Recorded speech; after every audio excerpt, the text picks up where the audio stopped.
Welcome to another episode, a special set of episodes for Eat Smoke Drink. So today I am going to review the much revered and now somewhat rare Springbank, Hazelburn, Springbank and Longrow Rundlet and Kilderkins series. So, having these three side by side is really quite a privilege to have. I mean, usually, people will have one or the other, but having these three side by side is really quite exciting.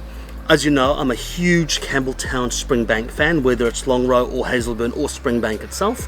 But let me just take you through what this is all about and why it's exciting. I mean, look at that badge. That in itself is exciting. See that metal badge? It's exciting in itself. So, talk about bling. That's all about bling right there. The bling makes it exciting. Rundlet and Kilderkins is actually are a set of barrels that are usually used for beer or wine. Okay, so they're look, these ones here, it is rumored that these are actually matured from refashioned Rundlet and Kilderkins barrels to make bigger barrels, but technically a Rundlet and a Kilderkins is a small barrel intended for either wine or beer, mostly beer, but wine or beer. Now you're probably wondering, why does that matter? Because those barrels tend to be more porous. Well, in this particular case, more porous, which means that while aging in the dunnage warehousing of Springbank, it does impart more of that dunnage flavor as well. So to put in perspective, the Rundlet and Kilderkins measurement is, it says here, around about 68 litres.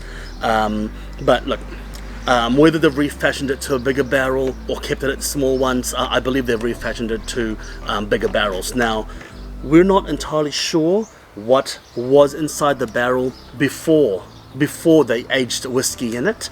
I would doubt that it's a virgin oak. I would highly doubt that it's a virgin oak, largely because of the colours. Virgin oak doesn't really impart that sort of coloration. But look, if you're not aware of it by now, then actually, look, I'm just going to go over it. Hazelburn is a triple distilled version. Springbank is the main distillery, and the Longrow is a heavily peated Springbank. So today I'm going to review the three as a 4-part series. I'm going to start with the Hazelburn. The next video will be Springbank, and the next video after that will be Longrow, and then I will do a comparison with the three to put it into context as a lineup. So it'll be a 4-part series. So let's get nosing. Let's get drinking. Now, keeping in mind, these haven't had a chance to breathe, so these are fresh bottles, unopened bottles. Oh wow. The Hazelburn has a distinctly floral note to it. Very waxy. A slightly steely nose. Oh, the birds are chirping. They know that I'm drinking Campbelltown. The Hazelburn is slightly floral. It's got a bit of jasmine flower in it. A little vanilla. A hint of spice, maybe white pepper. A pinch of licorice. Wow, that is a gorgeous nose. Very full. Usually your standard Hazelburns can be quite clinical on the nose, but this one is slightly funkier, which is absolutely glorious. Now, taking the barrel types that they've been aged in, if it is more porous and they've been aged in the warehouse, the dingy dunnage Springbank warehouse, then that is probably where that is coming from. There's a distinct aroma, a very faint leatheriness, a very faint salinity.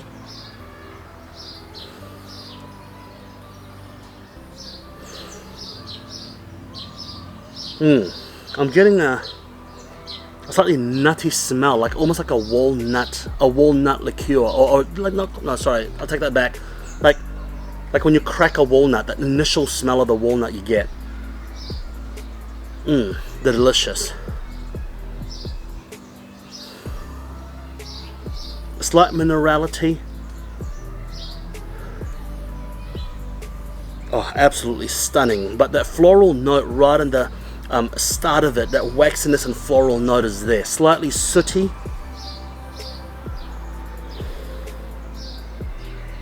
At 50.1, I'm excited to start sipping it, but I just want to appreciate the nose.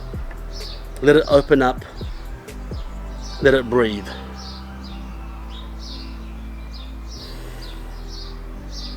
As it breathes, I'm getting a little bit more of a medicinal, slightly medicinal flavor, slightly herbal flavor.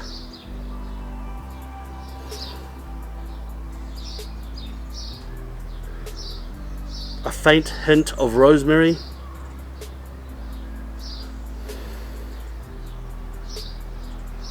As it breathes, the wood, the oak becomes more forward.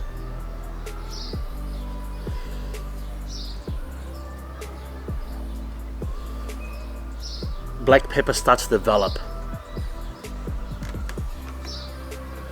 Oh, absolutely stunning. But there is a steely flavor to that. I find that with the Hazelburns, the spirit itself has a slight steeliness to it. I associate that with a triple distilling, but in saying that, this is nothing like a normal Hazelburn, so I would hate to paint that with the same brush. Let's get tasting.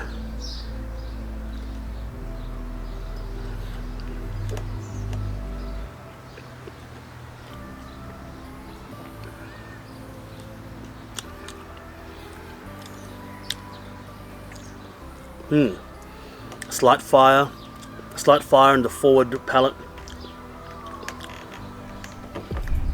The palate is nothing like the nose. Well, not nothing like the nose, but the palate is quite a clean palate comparatively to the nose, but I'm getting a slight fungal note to it, an umami.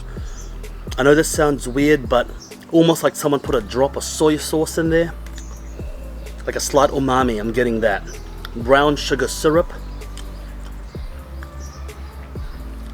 Burnt caramel, just a hint of burnt caramel, licorice, let's say aniseed. I'm getting a little bit of aniseed, just a hint. It's not overpowering. The palate is relatively mellow, relatively clean, but I'm getting all these small herbal notes to it. Aniseed, the spice.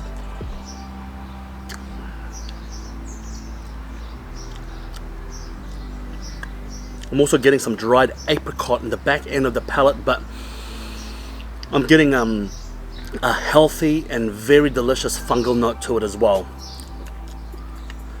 On the very start of the palate, when you first sip it, you get a bit of menthol, just a small hint of menthol, and it develops into the fungal notes, slight savoriness, umami, some herbal, some spice. And then at the aftertaste, it's glorious. So this is, as far as Hazelburn goes, this is actually an exceptional palate, exceptional finish, because it does last longer than most Hazelburns that I've had. The Hazelburns usually are not the longest finishes of the Springbank line, but this has, and the finish lingers with a slight bitter cherry note to it as well. Fucking delicious. That is absolutely stunning. Now it could be placebo awesomeness because this is such an exciting lineup, but no, I don't think it is. It is just a very different Hazelburn.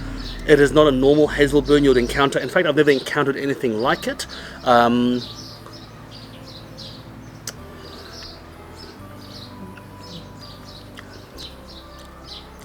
There's a strange savoriness to it that I just cannot put my finger on. Almost like a loaf of bread.